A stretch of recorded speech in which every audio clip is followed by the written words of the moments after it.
Hello, friends! Welcome back to TJKidz Super Fun Stories, where imagination becomes reality.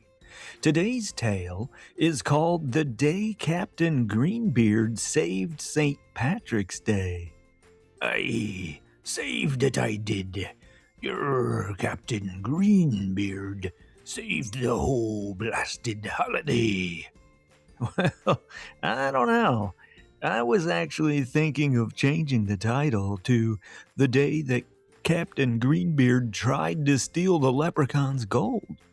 Because that's basically what you did, right? I saved it, didn't I? Your Captain Greenbeard always saves the day. I don't know. Lenny tells me you actually intended to take all of their gold and leave the leprechauns stranded on an island. Bah, details. Bah, Lenny. What does that wee mushroom-eating munchkin know anyway? Okay, well, I'll let you tell your story, but remember, your audience is kids. Just make sure you keep it age-appropriate. Aye, this be a true account, lad. Your Captain Greenbeard tells it like it is. Okay, just remember, this isn't a scary story either. You don't have to make every story sound scary. Especially one about leprechauns and rainbows. Not scary, eh? Ye ever seen one of them? Tiny, dressed in all green, big smiles on their faces, like little green demons they are. Okay, Captain Greenbeard, we'll just have to agree to disagree. But most people see leprechauns as friendly little creatures who spread cheer and protect gold at the end of the rainbow. Sure, they can be mischievous, but they're just having fun. Arr. Those wee ones aren't going to be asking me tons of questions during me story again, are they? Well, Captain Greenbeard, kids are curious, especially with your crazy stories. Sometimes they have questions. Just be patient with them. Aye, fine. Gather round, ye landlubbers. Grab a cozy spot. This be the true tale of how Captain Greenbeard saved St. Patrick's Day. Aye, it all began one foggy March morning, the kind where the sea be calm and still, whispering rumors of treasure drifting just beyond the mist. Your Captain Greenbeard was sailing aboard the Black Thunder across the open waters, sniffing the air like a bloodhound tracking down buried treasure. See, a true pirate can smell treasure, and that day, your Captain Greenbeard smelled it strong. I muttered to myself, there be gold nearby, and not buried deep neither. Your Captain Greenbeard knew of two things. Either 'twas gonna be easy pickings, or a battle with some fearsome beasties. I steered toward a tiny island ahead.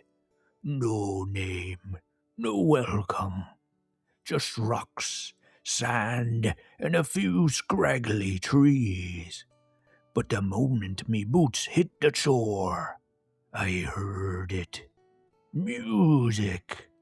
Not pirate music, not sea shanties, not even a good old battle drum. No, this was jolly, bouncy, happy. Too happy. It sounded like someone taught a seagull how to play the fiddle, but poorly.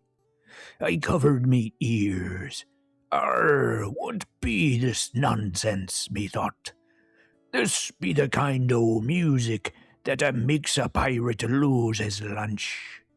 Oh, here we go again with the questions. Why is your hand up?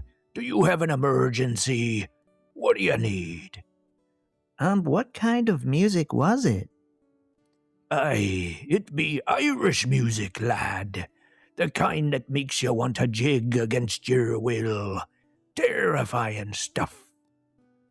I crept through the trees, sword drawn, ready for whatever beasties made that cursed sound. And then I saw them. Tiny green men, dancing, spinning, laughing like little munchkins all hopped up on sugar. What now? What do you need? Wait, they were green? I thought leprechauns just wore green. Bah, details. They looked green. Everything green. Green hats, green eyes, green eyebrows on some of them. Green shirts and pants. To me, they be green. Now pay attention. I'm getting to the good part. I smacked me cheeks to see if I be dreaming. Nope, still there. The stuff o' legends, I whispered. Leprechauns. Now, I'd heard tales of these wee creatures, magical, mischievous, and sitting on piles of gold. And there were dozens of 'em. But they were tiny and jolly, so I figured taking their treasure would be easy pickings. So I stepped out from the bushes, raised me sword, and declared, I be Captain Greenbeard. Ye be in the presence of greatness. I know treasure be here. Me nose never lies. Bring me your best little munchkin, if ye dare face me. Then the music stopped. Every leprechaun froze. They stared at me. Then they smiled. Then they cheered. Then they came running toward me like a pack of friendly green wolves. I panicked for a moment. Didn't know if I should start slashing or prepare for them to sprinkle me with evil fairy dust. I held out me sword. Back, ye tiny demons! I warn ye! They didn't stop. They got within 5 feet of me boots. And then they all dropped to the ground and bowed. Next thing I know, a funny-looking one with an orange beard, green suit, and a pipe stepped forward. He be holding a giant chest of shiny gold coins.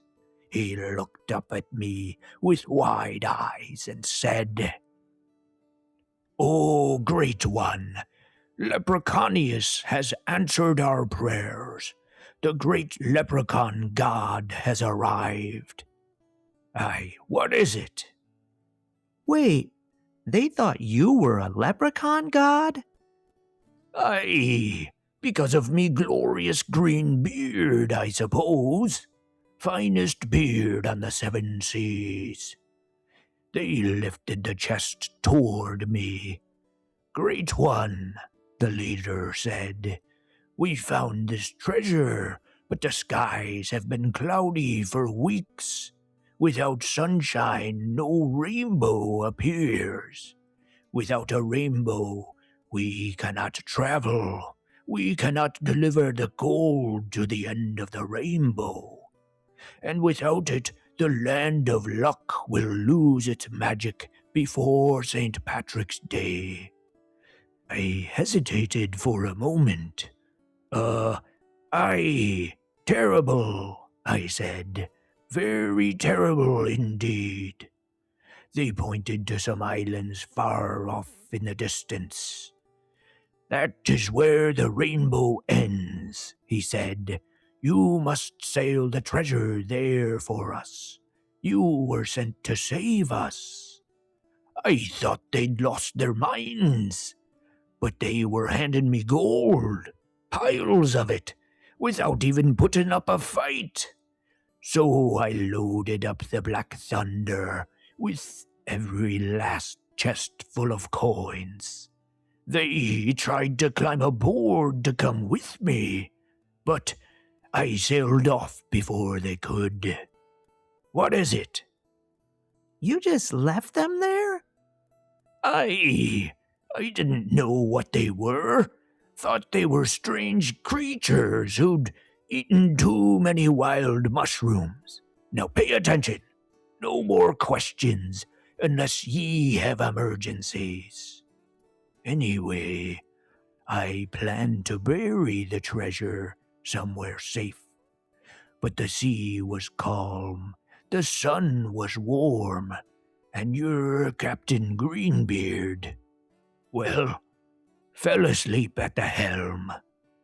When I awoke, the Black Thunder had drifted to a glittering island, a treasure island, gold everywhere, mountains of it, gold covering every inch of the island. I leapt off me ship and rolled in it, danced in it, laughed like a madman. All that jumping and celebrating made your Captain Greenbeard tired, so I lay down for a bit to take it all in. Me treasure hunting days were about to end forever, or so I thought. Your Captain Greenbeard was planning his future, a life of island living, perhaps with a beautiful pirate gal by me side, kicking back on me very own island, spending me days counting coins, polishing gold, and enjoying the good life. I was dreaming big. Mermaid princesses singing me lullabies, retired pirate life. No more battles, no more storms, just sunshine, treasure, and naps. But that dream ended abruptly. While your Captain Greenbeard was daydreaming of mermaid royalty and a peaceful island retirement, I drifted off to sleep once again, right there in the middle of me golden paradise. And when I awoke, it was all gone, every last coin, except for one chest, and a note. It read, "Oh, Captain Greenbeard, thank you for delivering the gold to the end of the rainbow. You have saved the land of luck and restored the magic of St. Patrick's Day." I grumbled, robbed blind by wee green tricksters. But at least I still had one chest left. So I sailed off, muttering about greedy little munchkins. When I opened the chest, the coins felt light, too light. I unwrapped one. Chocolate! A whole chest of chocolate coins. I ate them anyway. Delicious they were. Treasure they were not. When I looked around me ship, everything was upside down. Ropes tied in knots, barrels stacked wrong, and me boots hanging from the mast. Leprechaun mischief. Gully squawked. "Well, why don't you tell 'em, Gully?" Wasn't me. See, Golly never lies. I knew it was those wee little munchkins, always up to mischief, whether it be stealing a pirate's gold or turning his ship inside out. Well, I don't trust 'em. Never have, never will. I muttered, those wee green demons got the last laugh.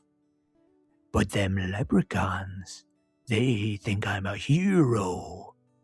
And that, me hearties, is how your Captain Greenbeard saved St. Patrick's Day. Oh, I know, TJ thinks that I almost ruined it by stealing their treasure. But guess what? They gave it to me, didn't they? That means it's mine.